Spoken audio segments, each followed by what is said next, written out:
guys! Welcome back sa aking daily vlog ng mga ginagawa guys. Ito yung ginagawa ko everyday oh. Ayan, kapag ako ay morning, yan guys, lahat yan. Tinutupi ko yan kasi galing ng laundry, naka-plastic.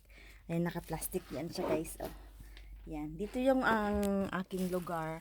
Ito yung space ko pag umaga. Dito ako nagtutupi ng mga towels. Yan, ganyan guys. Ganyan talaga yung aking ginagawa sa umaga bago mag-start ang aming session. Meron kaming session morning at saka afternoon at saka evening. 3 times kasi yung session dito.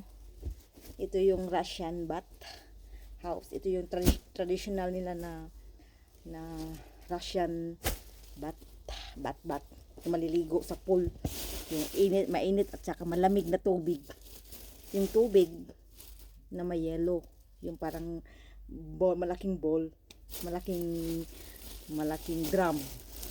Tapos galing ka dun sa steam. Yan yung steam room na umaabot ng 100 degrees. Tapos may ano yan sila, may mga sombrero yan. Mayroon yung sinusot na sombrero. Ayan oh, ginaganyan yan guys oh. Pag naliligo ka dun sa loob or nasa steam room ka, nakahubad ka lang, tapos naka-cover lang yung head mo ng cup. Ito. O, diba guys? Ganyan na. Cute. Pwede ko pa nasubukan kasi ayaw ko mainit, no? Masisira yung skin. Kasi simple naman magdadry, no? Nagdadry kaya sa ano? Ikaw kaya yung ilalagay sa mainit na steam. Ako kaya, kahit libre yan. Ayan guys. Ganyan lang guys. Pero, at saka, parang hindi ko talaga bit yung mainit na mainit. Magdadry yung skin, no? Siyempre, ikaw kaya matutuyot.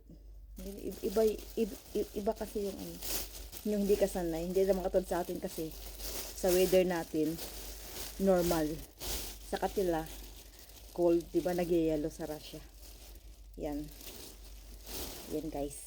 Yan kong daily, yan yung mga everyday kong ginagawa dito. Ang dami kong parang tutupiin damit, tutupiin mga towels. After nito, doon na naman ako sa mga rooms. Sisegregate ko na naman itong mga towel. Ilagay ko kahit saan, kung saan siya kailangan. Yan. Ganyan lang guys, ang aming mga ginagawa na mga tupi-tupi.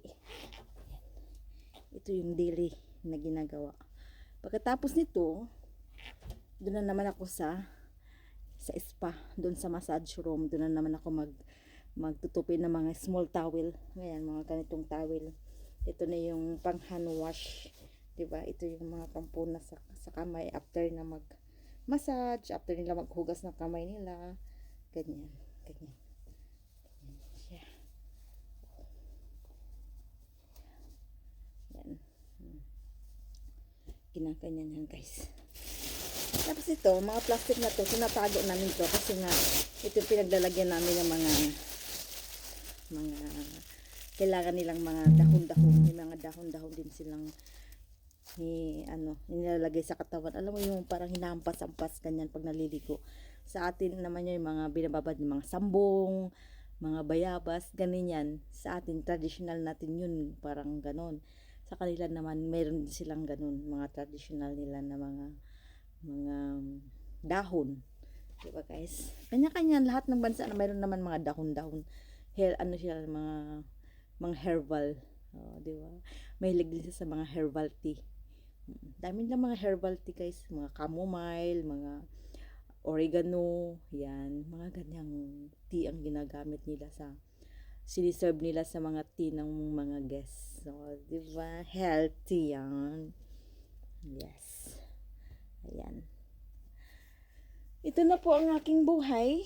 Ito na po, hanggang dito na lang po. Doon na tayo magsisimula ulit sa kabilang side. Nandito tayo sa aking stock room. Diba? Thank you!